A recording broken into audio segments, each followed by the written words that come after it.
చాలామంది చేసే మొదటి అతి పెద్ద తప్పు గిరి ప్రదక్షిణకు సరైన సమయాన్ని ఎంచుకోకపోవడమే. ముఖ్యంగా మిట్ట మధ్యాహ్నం అంటే ఉదయం 11 గంటల నుండి సాయంత్రం 4 గంటల మధ్య ప్రదక్షిణ మొదలుపెట్టడం మహా పొరపాటు. అనగా ఇది శాస్త్రపరంగా కాదు, ఎండ ఎక్కువగా ఉంటుంది కాబట్టి ఆ సమయంలో గిరి ప్రదక్షిణ చేయకపోవడం మంచిది అని ఇక్కడ ఉద్దేశం. అరుణాచలం అగ్నిక్షేత్రం కాబట్టి ఎండ తీవ్రత చాలా ఎక్కువగా ఉంటుంది. ఆ సమయంలో మండిపోతున్న తారు రోడ్డు మీద చెప్పులు లేకుండా నడవడం మాటలు కాదు.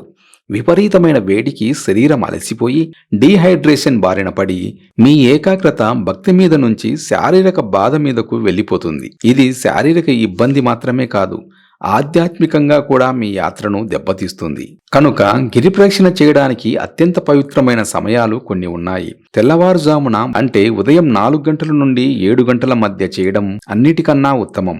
ఈ సమయంలో వాతావరణం చల్లగా ప్రశాంతంగా ఉండి మనసు శివస్మరణకు సిద్ధంగా ఉంటుంది. లేదా సాయంత్రం 5 గంటల తర్వాత మొదలుపెట్టి రాత్రిపూట చేయడం కూడా చాలా మంచి పద్ధతి.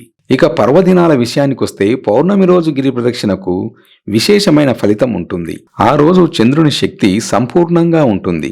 ఆ రాత్రి చంద్రకాంతికి కొండపై ఉండే అద్భుతమైన మూలికలన్నీ ఉత్తేజితమై వాటి శక్తి గాలిలో కలిసిపోతుంది. ఆ గాలిని పీల్చడం మన శరీరానికి, చంద్రుని చల్లదనం మన మనసుకి ఎంతో మేలు చేస్తాయి.